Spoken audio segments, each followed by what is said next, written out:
মধ্যবিত্ত পরিবারের ছেলেরা পকেটে হাত দিয়ে হাঁটে স্টাইল করার জন্য নয়, পকেটে 50 টাকা যেন হারিয়ে না যায় সেজন্য। কেবল চাকরি নয়, স্বপ্ন দেখতে গেলেও যোগ্যতার প্রয়োজন। পরীক্ষা তো সব মধ্যবিত্তর ঘটে, স্বপ্নগুলো মরীচিকা হয়ে ওঠে।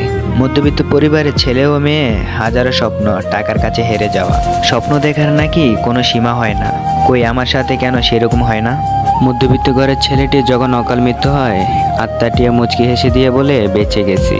ইচ্ছেগুলো পূরণ হয় না বলে আমি মন খারাপ করি না, কারণ আমি জানি আমি মধ্যবিত্ত। মধ্যবিত্ত বলে তাই স্বপ্ন দেখার আগেই স্বপ্ন ভেঙে যাওয়ার ভয় পাই।